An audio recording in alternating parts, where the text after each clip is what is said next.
Today, for our Experts in Emotion interview, we'll have the honor of speaking with Dr. Wendy Berry Mendes, talking about psychophysiology measurement and how it relates to health. So, Wendy Berry Mendes is the Sarlo Ekman Associate Professor of Emotion at the University of California, San Francisco. She obtained her PhD in social psychology from UC Santa Barbara and was formerly faculty at Harvard University in the psychology department. Her research questions really sit at the intersection of social, personality, and biological psychology, and primarily concern questions regarding embodiment. So that is, how do emotions, thoughts, and intentions become experienced in the body, and how do our bodily responses shape and influence these thoughts, behaviors, and emotions?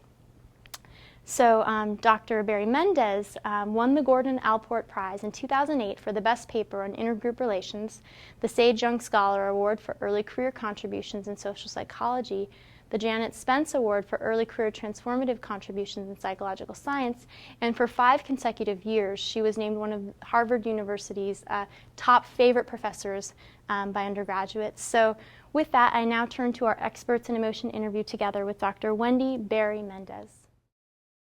So welcome, Wendy. Thanks for speaking with us today.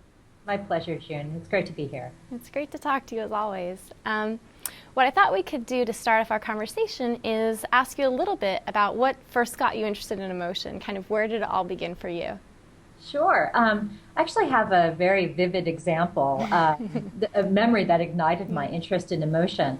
As an undergraduate, I wasn't even a psychology major initially. I was on a path toward biostatistics, social sciences, and criminology. And right after my undergraduate degree, I interviewed for a position with the FBI as an intern. Wow. And part of this process is I had to have a high-level security clearance and a very long process of 6 months to get hired that ended with an interview in which I had to submit to a polygraph test. Now, polygraph, as most people sort of initially think, is a lie detection test. That's what it's sort of known that's what people know it as, but all it really means is sort of multiple measures of autonomic functioning. And it was a really sort of very interesting process because the interview started with just an hour-long conversation with the interviewer that I thought was just sort of this casual conversation. But during that interview, he planted a few ideas. Of course, I didn't know this at the time, but then they later emerged during the polygraph. And I'll give you one example. There were actually a couple different ones.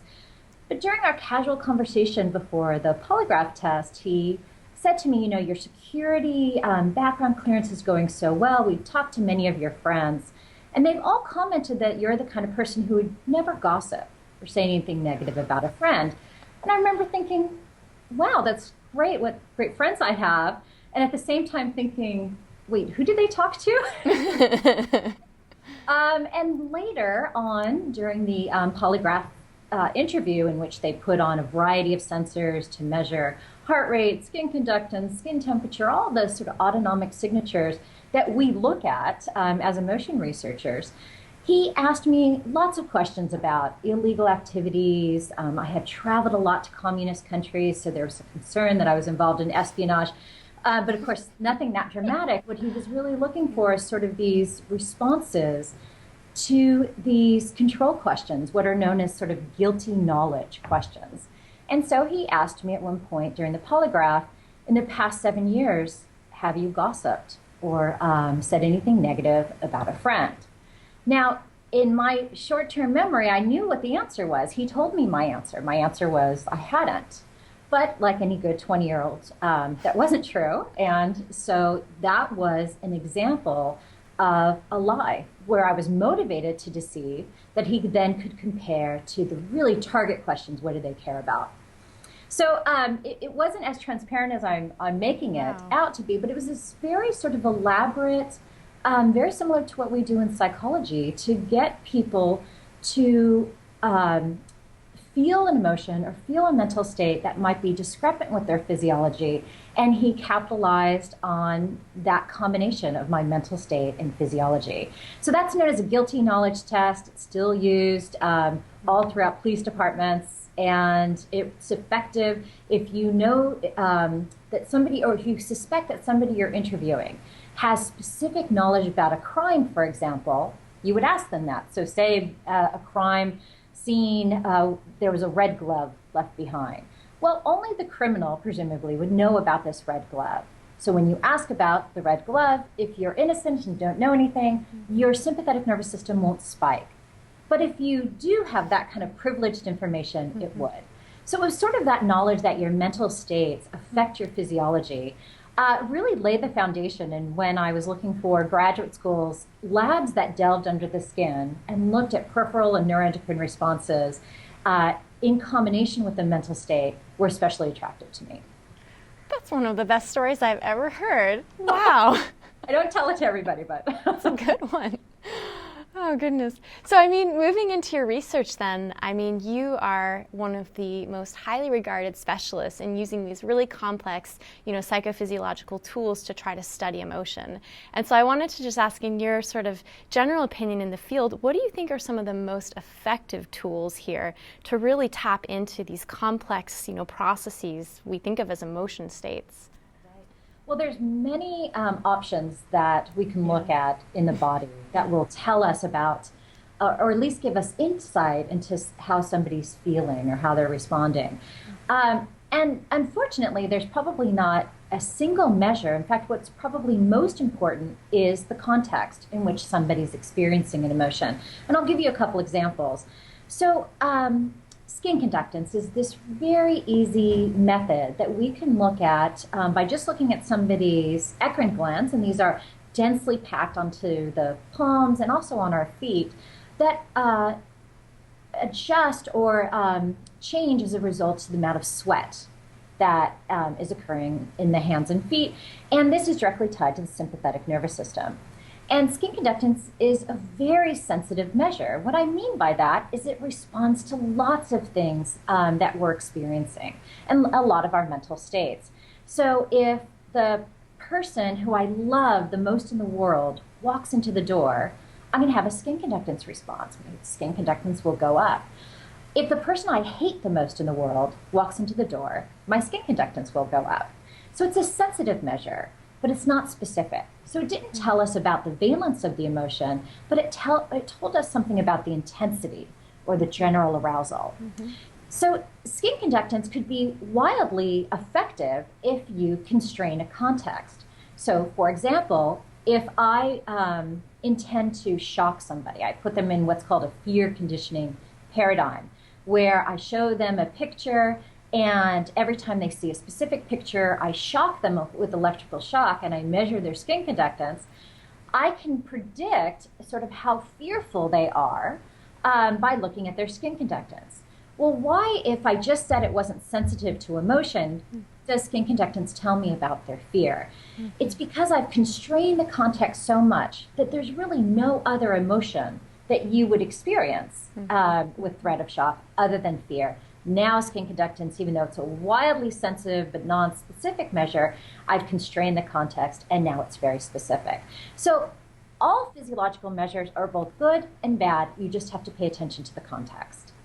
So what do you think then are some of the current limitations in the field? Do you think it has to do with context and not constraining it enough, or that these measures by themselves are non-specific, that you need multiple measures to really give you an answer?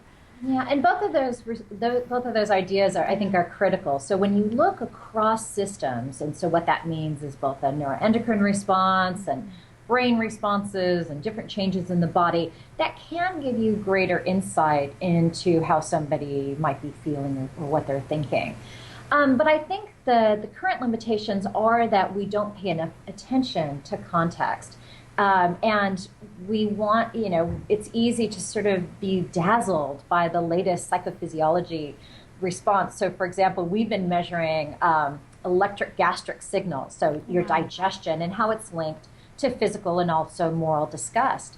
Now, this is a very, exciting new measure that people have used for years in nausea studies, but have not really applied very much to emotion research. But you can fall into a trap of thinking just because there's a change in digestion that somebody's actually physically disgusted. So we look at multiple measures and how they come together and converge, but also we really constrain the context. So both of those are both opportunities and limitations for emotion researchers. So what do you then see as some of the critical next steps that this field needs moving forward, right? Yeah, I think better inference on what these physiological measures mean. It's very easy with some of these measures because they're sensitive that you can get any response. And I'll give you an example of this one measure that I actually like quite a bit, and I know you use in your research, which is heart rate variability. Now, heart rate variability is this very interesting outcome measure that's related to the vagus nerve, the largest nerve in the human body. Vagus is Latin for wandering. So it innervates all these organs, but also our social engagement system. So the vagus nerve, it starts at the brain and innervates different organs, also modulates things like our eyes and our hearing to optimize the sound of human voice. Now, this response can tell us a lot about how somebody's feeling in their mental states, but it's primarily there, as the autonomic nervous system is there to function to help us move, stand, digest food. So the autonomic nervous system functions to help us live, eat, drink, sleep. What we're studying with psychology is this tiny little layer on top of that function for metabolic demand. So in many ways, we're kind of doing research with one hand tied behind our back because we're using these systems that were not developed to help us experience emotion or to tell researchers about emotional state. They're there to help us, breathe and live, stand up. So what we're stuck with as psychologists is trying to figure out controlling for the metabolic demands of a task, of the variety of individual differences. On top of all that, we're looking for this thin little layer of how psychological states affect the brain and the body.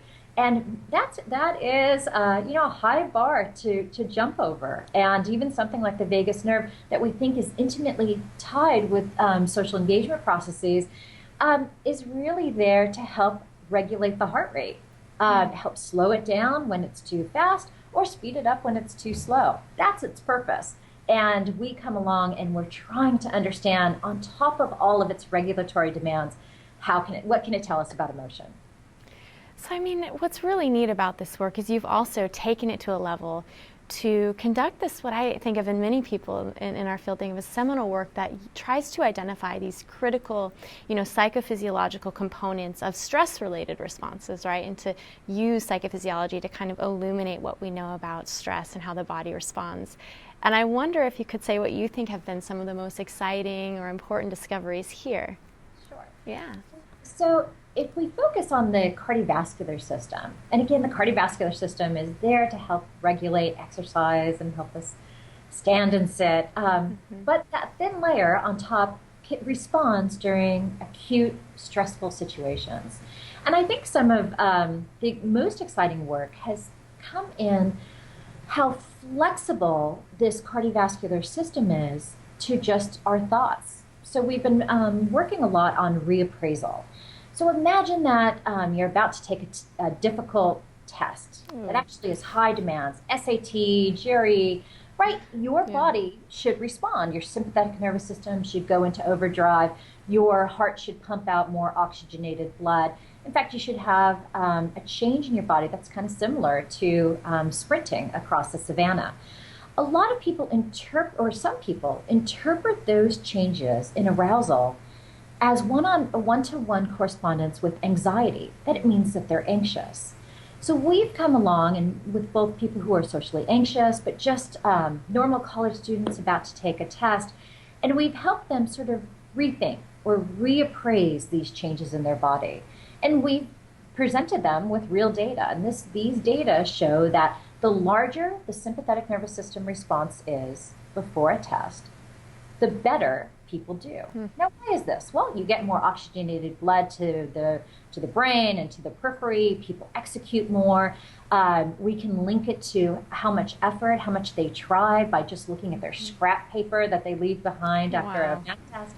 And by just providing this information to people about to take a high-stakes test like a GRE, we not only saw improvement in the GRE score in a lab, but when those students came back 1 to 3 months later, those who reappraised their arousal, so simply they just were instructed to think that the more physiological arousal they have, the better they're going to perform. Those people compared to control participants who were not given this information performed better on the actual GRE test. So there's something very powerful about interpreting your body's responses in a benign or adaptive way that actually can change your performance.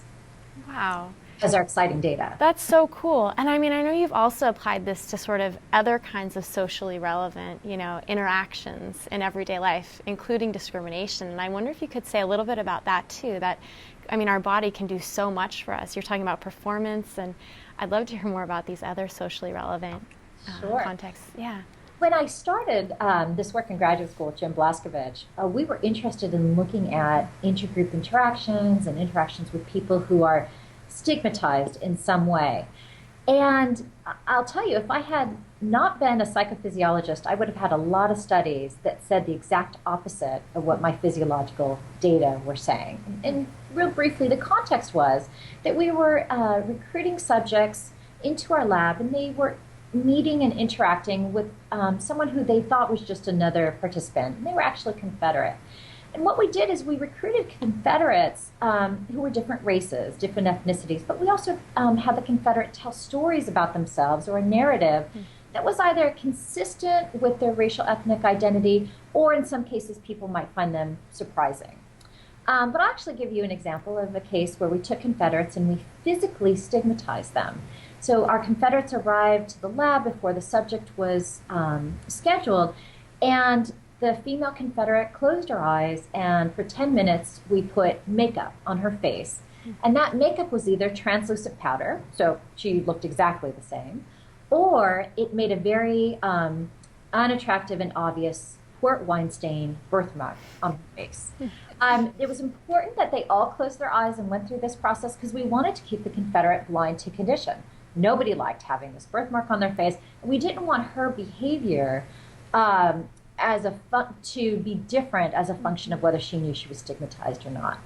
When the participant arrived and met this other participant, who was actually a Confederate, we had them engage in just some really positive social interactions, telling each other about themselves. And they did these cooperative but still stressful tasks with each other. Some really interesting data were revealed from that study. For one, when you're Confederate, and these are exactly the same Confederates who are with or without a birthmark, but if you were randomly assigned to a Confederate who had a birthmark on her face compared to when she didn't, the subjects who were interacting with her in her normal state, you rated her as more likable with the stigma. You said she was more attractive, which is actually very interesting, right? Very because interesting. By nature, we're sort of marking her. And people reported liking her more. But when we looked at the physiological data, what we saw was a very different pattern of results. We saw higher blood pressure, less efficient cardiac output. So their heart's still beating fast, but now it isn't officially pumping out oxygenated blood. There's more vasoconstriction in the arterioles, which is the vasculature system that carries oxygenated blood to the brain and to the periphery. So there was a signature of physiological responses that were in direct conflict with what we were seeing with self-report.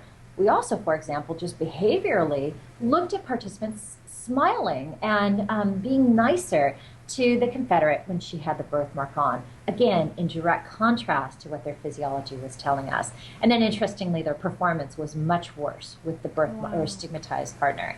Now, we've applied this to lots of different types of minority groups, stigmatized groups who typically experience discrimination.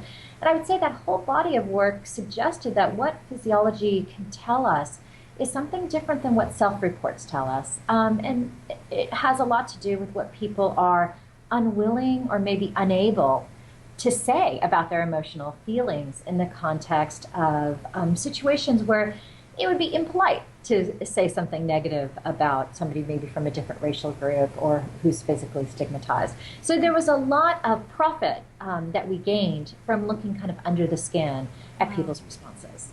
That is so fascinating. So interesting. I mean, the last thing I want to ask you about in this domain is, I mean, of all the really cool things you've done, I mean, I know you've also taken this realm of psychophysiological tools to provide insight as well into some of the most severe and costly clinical, problematic behaviors we can think of, like self-injurious behaviors. And I wondered if you could say a little bit about this, and what you've encountered in your work, what psychophysiology tells us about maybe why people hurt themselves. Well, in collaboration with Matt Nock, who's a professor at Harvard University, he and I for several years now have been looking at people who engage in self-injurious behavior, self-harm, typically cutting, sometimes burning. One of the greatest insights that we've gleaned is from data looking at an ambulatory physiological study. And all that means is that we come into contact with the participant one morning at their home, and we outfit them with physiological sensors that they can wear under their clothes. And they wear this, what's called a life vest, underneath their clothes for 48 hours. And what this provides us is sort of this continuous stream of their autonomic nervous system responses. And we only give them one instruction. And that instruction is, if you ever hurt yourself at any time, go ahead and just click this little red button, this event button. Then when we gather that shirt 2 days later, we can look at the physiological responses that preceded and succeeded an event of self-harm. And here's what we see across many subjects now. When we look at the heart rate variability, I mentioned it earlier, this reaction to the vagus nerve, what we see about 20 to 30 minutes before an episode of self-harm is a dramatic decline in the parasympathetic system. And how I might interpret that is that people are getting maybe more anxious, hypervigilant, more distressed. Then we see the episode of self-injury and then a dramatic increase in the vagal responses. We might interpret this as the parasympathetic system coming online to help regulate, slow down the heart. Now, typically when you have that kind of large vagal rebound, that's typically associated with feeling calmer, more relaxed. So what we see in this study is in some ways, very interesting, but an explanatory reason of why individuals may engage in self-harm is that it's very soothing. We see sort of these soothing, relaxing responses in the parasympathetic system, which then was going to create this recursive process that they're going to want to self-harm again because it made them feel better. In some cases, we even see people sleeping almost immediately after an episode of self-harm, which again isn't surprising given the response of this vagal system that helps us relax, helps us go to sleep. So we gleaned a lot of insight into why people engage in this self-injurious behavior because it looks like it serves a very positive emotion regulatory strategy, even though, of course, it's an incredibly dangerous activity to engage in. So do you think we can sort of gain any more general insights from this specific population of people who do engage in self-harm as to the role, I mean, you alluded to this already, of the autonomic nervous system in helping us regulate our emotions, especially Right. intensely distressing ones? Right, and I think what it does is it provides us a vehicle to now look at interventions that would provide the same kind of emotion regulatory surge that we see from self-harm. So now we know the parameters. Why do people engage in this? Because it immediately and effectively reduces their anxiety. So an intervention that's going to be kind of low level arousal is probably not going to be as effective. So that what it does is it sort of provides us a roadmap as we start thinking about interventions that we're going to have to target some strategies that really are powerful in terms of how they regulate the vagus nerve activity. So, will meditation work? It might be too low level, and we have to scale up for something that has greater intensity and a more powerful influence on the vagus nerve. So fascinating. So, I mean, given all your research that you've done in this area and sort of expertise in the field of psychophysiology and emotion, where do you see, the future of the field headed from here? It's a big question, I know. Yes, great question. Yeah. I think what I'm seeing now, just in terms of the technological development, just yesterday I was meeting with 4 guys from Silicon Valley who are developing these ambulatory measures that sync with your iPhone. Wow. This technology is really going to open up worlds to us as psychophysiologists, because not only do we not have to rely on individuals coming to the lab, but we can actually look at their physiological functioning in the real world. Now, I still think we're a couple of years away from truly valid responses in the field, but I think the direction that a lot of research is going is that the world will become our lab. We'll be able to capitalize on people's smartphone technology and these ambulatory devices to look at how people regulate their emotions in real time, with techniques that were never at our disposal 10 or 15 years ago, let alone before that. So I think that's going to change a little bit the nature of how we study emotions, but also create incredible complexity. Right? So one of the values of lab studies is that we can control so many different factors, so we can really be precise and highlight exactly what somebody's feeling and thinking. When we do these sort of larger field studies, there's going to be a lot more noise. The question is, can we find the signal in that noise? So my last question for you, I mean, you're someone who's won numerous teaching awards, and I'm sure has given advice to many students, year after year, but what kind of advice would you give to students who are thinking about embarking in this field of emotion? So you probably hear it a lot, is to pick something that you're generally passionate about. And I can't underscore that enough. When you go into research, there will be a lot of obstacles. Data are not cooperative. There are many reasons why a study won't work. So you have to have a persistence in your research question that keeps you going. I would say for me, my advice would be to not be frustrated with your data, but rather sometimes you have to let the data teach you whether you were right or wrong. We have a tradition in psychology especially to be very deductive. Come up with a question and then look down, kind of that top down. And I can't say that isn't a good idea. In fact, it's a very good idea to have theories and let past literature drive you. At the same time, you have to look at your data. You have to be informed by it. So a mindset of letting your data teach you something, then you continue to grow. I'm still surprised by data that comes back, and I've been doing this for a lot of years now, but I don't ever feel so invested in a specific idea that data completely destroy my worldview. So I'm constantly feeling like I need to update, change my opinions, and I think that kind of open-mindedness is probably really good for a science career. Well, thank you so much for speaking with us today, Wendy. My pleasure, June. Thank you.